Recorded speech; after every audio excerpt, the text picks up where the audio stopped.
문화는 뜻을 기르는 것과 관련되어 있으며 구체적으로는 인간이 가진 오감을 만족시키고 오감의 능력을 키우는 모든 행위를 말합니다.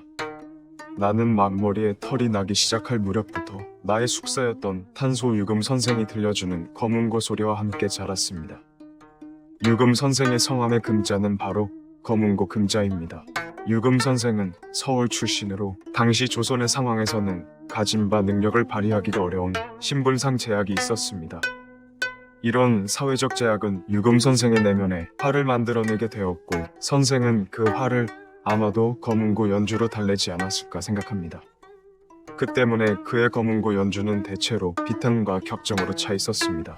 반면 나의 할아버지 서명웅 선생 역시 음악의 대가로 영조 때 동국문헌비고의 악보편을 지었고, 정조 때에는 왕명을 받아 시약화성, 국조시약, 악통과 같은 음악 이론서를 편찬한 바도 있습니다. 나는 이런 배경 속에서 성장하면서 어린 시절부터 직접 검은고 연주를 즐겼고, 때로는 필이나 퉁소도 불었습니다.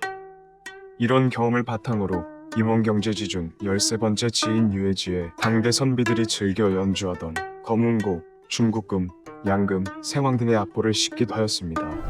음악이 주로 귀를 즐겁게 하는 일이었다면 나는 눈과 코를 즐겁게 하는 행위로 꽃과 나무를 가꾸는 일에 많은 힘을 쏟았습니다.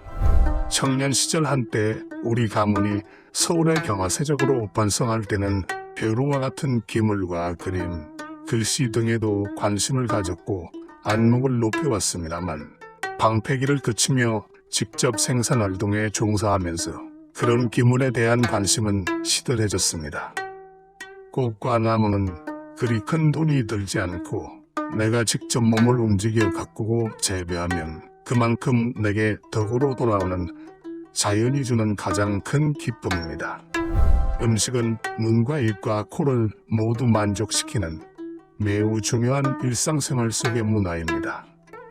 물론 내가 살던 시절 많은 백성들은 굶주림에 시달리며 어떻게든 배를 채우는 것이면 족한 참으로 어려운 형편이었습니다만, 나는 언젠가 생산력이 높아지면 음식이 하나의 문화로서 모든 백성들이 즐길 수 있게 될 것을 기대하였습니다.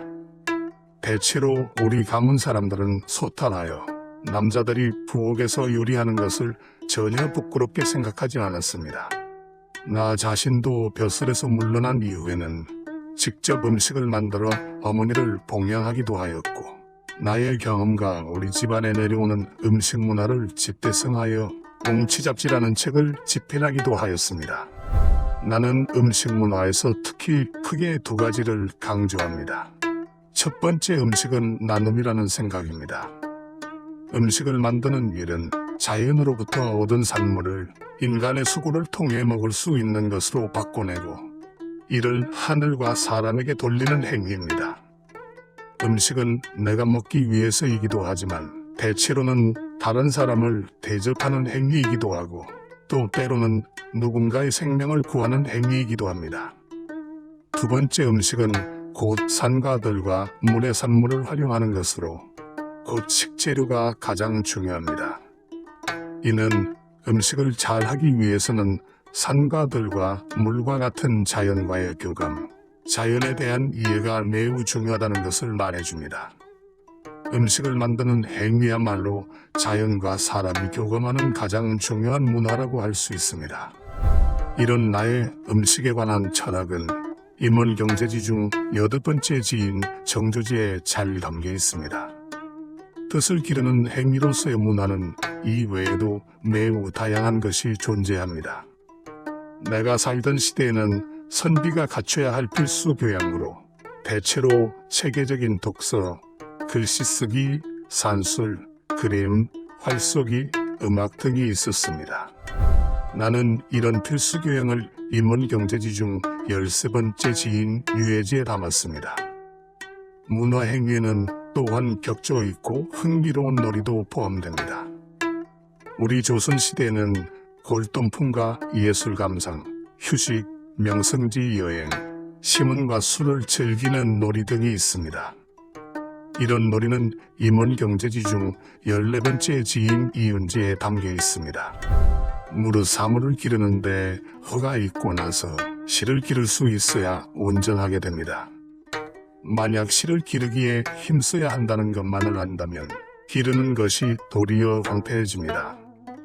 이는 문화의 가치와 중요성에 대한 선현들이 남긴 교훈으로 내가 삶을 살아가는 데서 균형을 잡기 위한 지표로 삼았던 말입니다.